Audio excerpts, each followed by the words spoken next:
vivant. C'est un sacrifice, là. Ça veut dire pas si facile, là. Hein?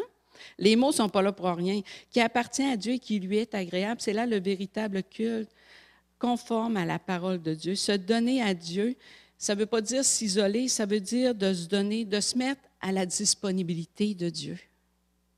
Hein? De ne pas dire Jésus est avec moi, mais qu'on est vraiment collé, je suis en Dieu. OK? De se donner à Dieu complètement, de se mettre au service des frères et sœurs. L'autre jour, j'ai parlé avec une sœur d'une autre église, puis elle me disait « Ah, c'est pas facile, l'école du dimanche, c'est pas facile, c'est toujours les mêmes. Les autres ne s'impliquent pas parce qu'ils ont assez donné. » Ah, c'est bizarre. Ça arrive-tu qu'on dit ça, nous autres?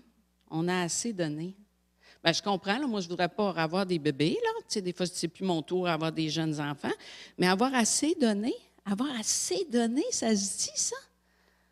C'est quelque chose qu'on devrait enlever de notre langage. On est là pour pouvoir se servir les frères et sœurs dans la foi.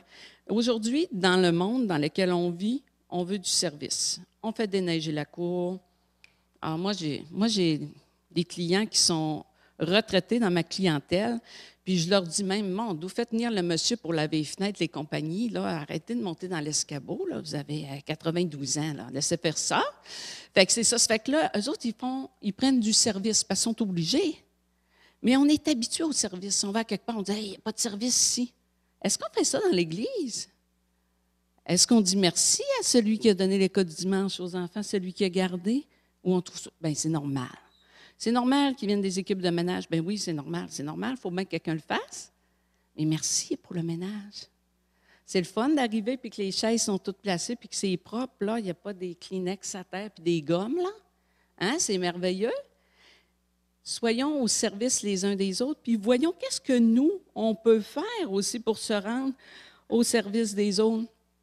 Dans l'histoire du réveil, là, quand vous regardez puis vous lisez les histoires du réveil, ça change la perspective.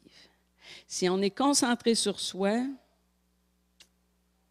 bien, peut-être qu'il y a un réveil pour notre à côté ou qu'il n'y a pas de réveil. Quand il y a un réveil, les gens sont prêts à se donner. Dans le gros réveil d'Azusa, OK, il y avait, dans ce temps-là, c'était la ségrégation. C'était difficile pour les personnes de couleur avec les Blancs. Puis là, on parle d'un homme qui pouvait... Il n'avait même pas le droit de rentrer dans une église. Il fallait qu'il écoute la réunion sur le portique. C'est poche. Hein? C'est poche. Puis lui, là, il s'est mis à aller prier dans une maison avec un monsieur puis une madame pour un réveil. Puis pour avoir le baptême du Saint-Esprit, le parlant en langue. Il est allé prier. Puis il est allé prier. Puis il y en a d'autres qui sont venus. Puis ils sont venus prier. Puis ils sont venus prier. Finalement, il y a plein de gens qui étaient baptisés du Saint-Esprit qui parlent en langue sauf lui. À un moment donné, il a dit hey, oh, ça va faire, là, c'est mon tour. Mais qu'est-ce qui est arrivé? Bien, dans les réunions, les femmes blanches allaient voir les dames de couleur, prenaient leurs mains, la mettaient sur leur tête, puis disaient prie pour moi. C'est Dieu qui fait des miracles.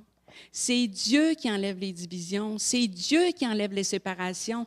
Mais quand on est dans un mouvement de réveil, on est au service les uns des autres. On est au service de Dieu puis au service les uns des autres.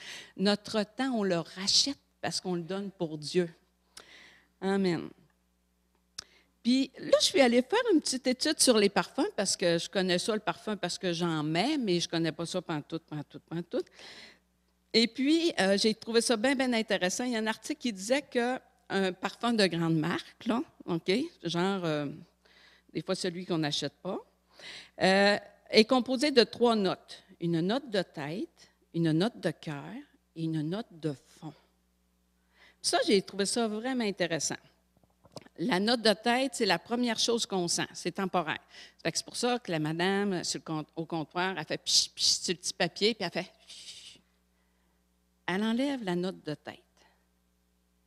La note de cœur, c'est celle qui reste. Fait que là, vous le faites sentir. Là, tu dis, je ne sais pas si ça va me faire, mais là, vu que la bouteille, elle ne coûte pas 12$, c'était mieux le sentir comme il faut avant. Puis là, tu le fais essayer, puis là, tu te promènes un petit peu dans le magasin, puis tu ressens. Ça, c'est la note de cœur. Cette note-là, elle est faite pour durer longtemps. Plusieurs heures. Tout dépend si vous achetez un parfum ou une eau de toilette, hein? Mais là, on parle de parfum. La note de fond, c'est ce qui prend le plus de temps à s'évaporer. Puis c'est celui-là que j'ai trouvé intéressant. C'était écrit comme ça. Son but premier est d'ancrer le parfum dans le temps et faciliter son souvenir. Ancrer le parfum dans le temps et faciliter son souvenir. C'est donc le souvenir, la marque qui reste du parfum. Comment ça fait d'années que ce parfum-là a été répandu sur les pieds de Jésus? Ça fait 2000 ans. Wow! Ça, c'est la note de fond la plus puissante qu'on va avoir vue dans notre vie. C'est celle-là. L'histoire a perduré. On ne sent plus l'odeur, mais cette histoire-là, elle est ancrée dans le temps. Ça disait, la maison fut remplie de l'odeur du parfum. Puis à mon avis, quand tous les invités sont partis, ça a dû sentir le parfum quelques jours. Quelques jours. À chaque fois qu'il rentrait quelqu'un, j'espère que Simon le lépreux, il aimait ça, cette odeur-là. Parce qu'à chaque fois qu'il rentrait quelqu'un dans sa maison, il disait « Hein, ça sent bien le parfum. » Je me dis « Ben oui, il y a une femme qui est venue l'autre fois, là, tu sais, puis elle a fait ça, là. » Mais oui, mais ce parfum-là, il est resté longtemps parce qu'une fragrance, ça reste longtemps. Est-ce que vous savez lequel de nos sens est le plus réveillé quand on arrive dans un nouvel endroit? C'est notre nez, hein? C'est l'odorat. Ça fait qu'on rentre dans une maison et on dit « Mon Dieu que ça sent bon » ou bien on rentre à quelque part et on dit « On ne restera pas longtemps. Hein? » Il y a des fois que c'est plus difficile. Moi, j'avais une amie, j'avais tellement trouvé ça drôle, mais bien intelligent là aussi. Là. Quand elle avait voulu vendre sa première petite maison, bien, quand les gens sont venus visiter, elle a fait des tartes aux pommes. Elle a vendu. Ça a marché. Ça aurait pu pas marcher, mais on s'entend que c'est bien, bien important. Moi, je ne suis pas quelqu'un qui a un bon nez, ça fait que ça a des avantages, ça a des inconvénients, mais ça a des avantages.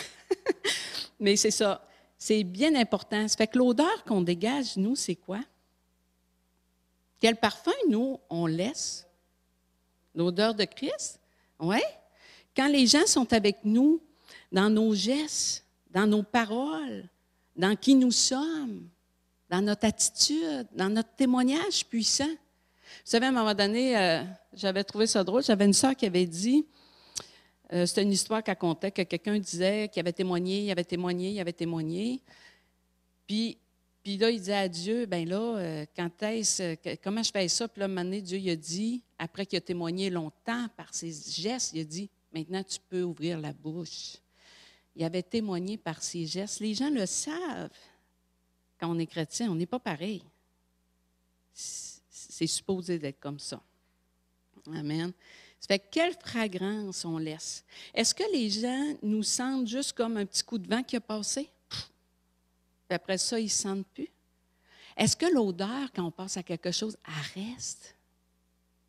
Est-ce que ça a un impact à l'endroit où ce qu'on est? Est-ce que l'odeur est encore plus puissante qu'après une carrière, après d'avoir, je ne sais pas, des études, même après notre vie, une fois qu'on décède? Est-ce que l'odeur qu'on a laissée, la trace, elle est puissante? L'odeur de Christ. Je ne parle pas que nous, on veut être des vedettes, mais est-ce qu'on amène Christ dans la vie des gens? Par qui on est? La semaine passée, j'ai eu un petit down. Ça m'arrive de temps en temps. Fait que là, la situation n'a pas changé. Puis je dis à Dieu, je ne comprends pas. Même si on dit on n'a pas tout le temps besoin de comprendre, voyons donc, on aime ça comprendre pareil. Hein? Ça fait que là, j'étais assis, puis j'étais en train de lui parler, puis tout à coup, Dieu a parlé à mon cœur. Je ne suis pas capable de vous dire, mais ça voulait dire, genre, laisse-moi faire. Laisse-moi aller. Je gère. J'ai un collègue, l'autre fois, j'ai dit, tu veux-tu de l'aide pour ça? Il dit, je gère. OK, tu gères. Vas-y, mon homme. Ah, go. Fait que s'il me dit ça, c'est parce qu'il me dit, je suis capable. Puis quand Dieu, j'ai j'ai goûté à ces paroles-là, j'ai senti une paix profonde. Est-ce que la situation a changé? Non, pas du tout. Mais il gère. Il est là. Il est tout-puissant. Il ne nous oublie jamais. Dans 2 Corinthiens 2,14, « Grâce soit rendue à Dieu, qui nous fait toujours triompher en Christ et qui répand par nous en tout lieu l'odeur de sa connaissance. Nous sommes en effet pour Dieu la bonne odeur de Christ, parmi ceux qui sont sauvés, parmi ceux qui périssent, aux uns une odeur de mort donnant la mort, aux autres une odeur de vie donnant la vie. » Qu'est-ce que les gens goûtent à travers nous? Des fois, moi, je me dis, on a juste à se laisser remplir de la présence de Dieu, puis les gens vont pouvoir savourer la présence de Dieu à travers nous. Amen.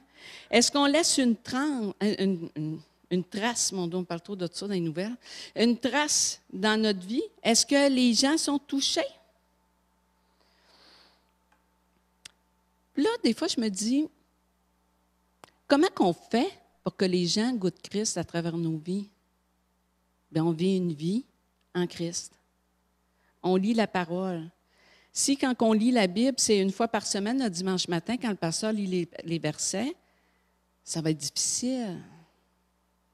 Si on va avoir du discernement, il faut qu'on apprenne à lire la parole. Là, je ne parle pas d'affaire d'être discipliné. Mais non, mais non. Moi, je vous le dis, si vous mangez des chips 3 fois par jour, 7 jours par semaine, vous allez venir faible. Je ne parle pas contre les chips, là. Moi, je pense que c'est mon légume favori. Là. mais c'est tout ça pour dire que je suis consciente que j'ai besoin de bien manger. Je suis consciente que j'ai besoin de dormir. Je suis consciente que j'ai besoin. Je ne lis pas la parole parce qu'il faut que je la lise. J'en ai besoin. J'ai besoin. Si on n'est pas capable de prendre 20 minutes pour lire, bien, mettons-nous un horaire. Si ça prend un horaire, on se met un horaire. C'est pas pire que ça. On a besoin de se nourrir pour qu'on puisse discerner ce qui est bien, discerner ce qui est mal. On a besoin de s'approcher de Christ. On a besoin de prendre des temps de prière. On a besoin de prendre des temps de louange. Hey, écoutez, un matin, là, on avait tous les 2 pieds sur terre, là, mais je sens bien qu'on était quand même bien dans la présence de Dieu. On a besoin de s'alimenter pour que les gens le goûtent. Ils ne peuvent pas goûter ce que vous ne dégagez pas, ce que nous ne dégageons pas. Puis c'est quoi que ça signifie pour nous, les 3 notes? La note de tête, c'est notre arrivée dans un lieu, un nouveau travail, dans notre famille, dans notre voisinage. Ça, c'est la note de tête. Ce qu'elle pourrait signifier, mais ça peut être encore plus profond si vous y pensez. La note de cœur, dans nos discussions, dans nos actions, dans notre témoignage, qu'est-ce que les autres remarquent? Ce n'est pas nécessairement une grande œuvre, là. Elle a mis le parfum sur les pieds de Jésus. Elle n'avait pas de serviette. Elle a pris ses cheveux.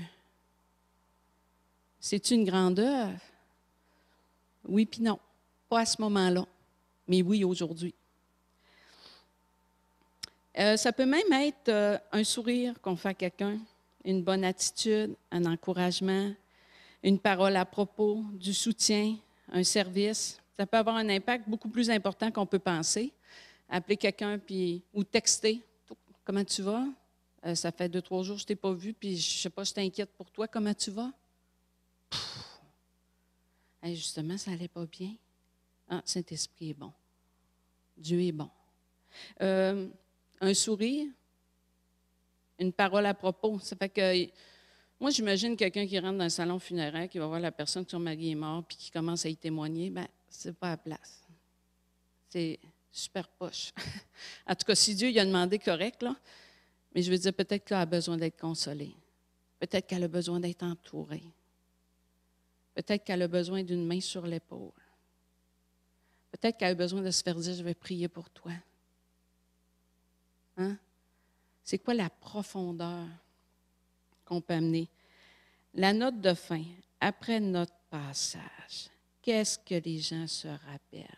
Ce n'est pas grave s'ils ne se souviennent pas de notre nom. C'est pas grave s'ils ne se souviennent pas d'où qu'on vient. Mais qu'est-ce qu'ils se rappellent? Est-ce qu'on a laissé une trace? À la fin d'un parcours, qu'est-ce que les gens se souviennent? Comment ils sont touchés? Quelle odeur? Quel parfum va rester? La nôtre ou celui de Christ? Vaut mieux celle de Christ. Par expérience, hein? Vaut mieux celle-là. C'est plus gagnant. Est-ce qu'ils vont se souvenir aussi à un emploi de quelqu'un qui était un carriériste ou de quelqu'un qui était quelqu'un de spécial, qui était passionné puis rempli de l'amour de Christ? J'avais un cours à l'université en coaching, une session, puis le prof, qui est un Français, il nous lisait des affaires bien, bien intéressantes sur le coaching. Puis tout à coup, il parlait des niveaux de leadership, puis il parlait d'un livre particulier où il avait trouvé son information. Puis franchement, c'était vraiment intéressant sur les niveaux de leader. Puis à un moment donné, il dit, savez-vous, c'est qui a écrit ça? Il dit, c'est un preacher. Oh! Ah, il faut croire que ça avait de l'importance, là. Ça avait de l'importance pour lui. Bien, c'est ça. Merci Seigneur pour ce pasteur-là qui a écrit ce livre-là sur les niveaux de leadership, parce que lui, il comprenait un niveau de leadership beaucoup plus élevé, parce qu'il devait savoir sa place en Christ, puis quelle place Christ pouvait avoir. Bien, son livre, là, il est lu par des étudiants. Bien, ce n'est pas un livre chrétien, mais c'est pas grave. Elle sait bien que ce n'est pas un livre chrétien, mais c'est quelle odeur qu'il laisse, quelle trace qu'il laisse après lui. C'est un pasteur. Amen. Ici, c'est bien important de voir que Jésus il a mis l'accent sur le geste de Marie, sur la fragrance plutôt que sur les bonnes œuvres. Hein? Il est à noter, puis je l'avais dit tantôt, qu'on ne mentionne pas les sujets de conversation qu'il y a eu. On ne parle pas de l'après que Lazare était ressuscité. On ne parle pas de l'après que Simon n'était plus un lépreux, parce que j'imagine que personne ne serait rentré dans sa maison et que sa maison n'aurait pas été là. On parle pas de, c'est pas de ça, c'est pas ça qui a été mis. Ce qui a été mis en accent ici, c'est le geste d'amour profond. C'est celui qui prédomine. Puis c'est une belle fraîcheur pour nous. Les gens qui étaient présents à ce moment-là ont dénigré le geste, qui pourtant était très significatif. Est-ce que, là moi, ça me met en réflexion. Si moi, j'avais été à cette table-là, j'aurais-tu dit, « Ah, c'est pas vrai. Elle fait pas ça, c'est gênant, là. » Et qu'elle aime ça se faire remarquer. Donc, des fois, je me dis que je voudrais bien que ça ne serait pas ça qui arriverait, là. Mais je suis presque sûre que c'est ça que j'aurais fait. J'aurais bien aimé être celle qui était à genoux, en train de répandre le parfum. Le parfum dont tous les autres qui étaient dans l'endroit ont bénéficié. Son geste était pour Jésus, puis il a eu un impact profond. Jésus a parlé de sa mort à ce moment-là. Jésus savait pourquoi il faisait ce geste-là. C'est écrit dans 3 des évangiles. Une femme peut-être insignifiante. On parle de son histoire encore aujourd'hui. Quel parfum elle a laissé dans nos vies. C'est un parfum puissant. Et quel parfum nous on laisse. Amen. On va inviter les musiciens à venir chanter un chant, celui que vous voulez, que vous avez chanté tantôt. Amen. Alléluia. Durant que les musiciens se préparent, j'aimerais ça qu'on réfléchisse à quel parfum on laisse derrière nous. Quelle trace on laisse derrière nous. Peut-être que Dieu vous a appelé à un ministère, puis il est arrivé des embûches, puis vous avez arrêté. Et il veut vous utiliser pour que vous puissiez parfumer un endroit. Peut-être que vous vivez des choses difficiles, puis que les gens autour de vous vous regardent pour voir comment vous allez réagir. Que vous puissiez être remplis du parfum de Christ. Quand vous venez dans sa présence, que vous puissiez lui offrir toute la louange de votre cœur qui monte à ses narines comme un parfum de grande odeur. Quel parfum on laisse à notre travail, dans notre famille. Les églises du Québec vivent beaucoup de divisions. Quel parfum on laisse pour les gens du dehors. C'est super poche. On a besoin d'un miracle. Si notre cœur est rempli d'amertume, de rancune, Dieu veut les arracher. Il veut les déraciner de notre cœur. Quel parfum on laisse? Un parfum de colère ou un parfum de Christ? Alléluia, Jésus, merci pour ta présence. Je te prie, Seigneur, de venir toucher les cœurs par la puissance de ton Saint-Esprit. Que tu puisses venir arracher toutes les racines d'amertume, de rancune.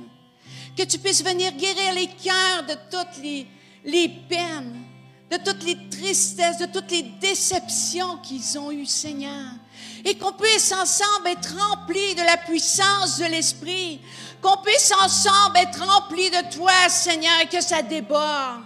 Que notre coupe déborde tellement fort que les gens qui passent à côté de nous puissent te goûter, Seigneur. On te prie de faire un miracle au Québec. On te prie qu'il y ait un réveil dans les églises. On te prie pour que les divisions cessent, pour que les chicanes cessent, Seigneur. On te prie, Seigneur, d'agir par la puissance de ton Saint-Esprit dans nos vies, Seigneur, dans nos églises. Qu'il puisse y avoir quelque chose de spécial, Seigneur. Que les gens du dehors puissent avoir le goût d'entendre parler de toi. Que les gens qui cherchent, Seigneur, qui sont tristes, qui ont des pensées suicidaires, puissent retrouver la vie en toi, Seigneur. Que tu puisses relever tous ceux qui sont abattus, tous ceux qui sont découragés, tous ceux qui sont rejetés, mon Dieu. Merci pour ta gloire dans nos vies. Merci pour qui tu es, Seigneur. Sois le maître de nos vies. Amen.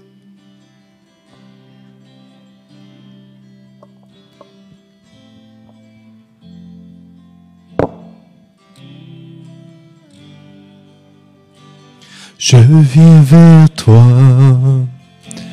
dans le secret. En ta présence, je veux rester. Tu seras toujours là.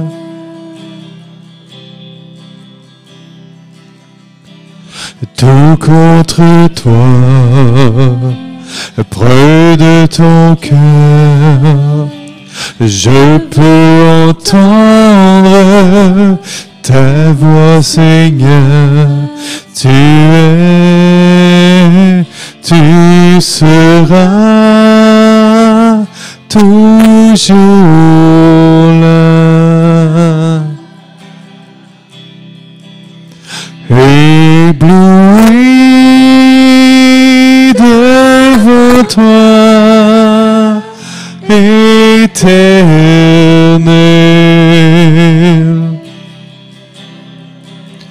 ébahi par l'amour de ton ciel. Je suis là à tes pieds, je viens t'adorer, je désire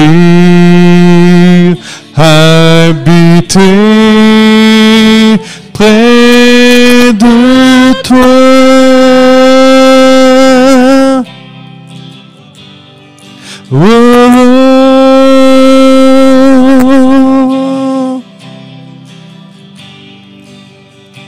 Je vois ton bras, je sens ta main, tu me protèges, tu me soutiens, tu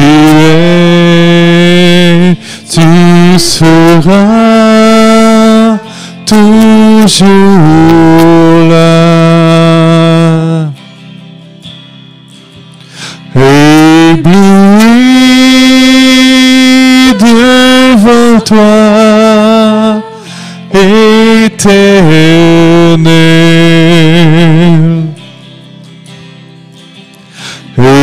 Ébahi par l'amour de ton ciel. Je suis là à tes pieds,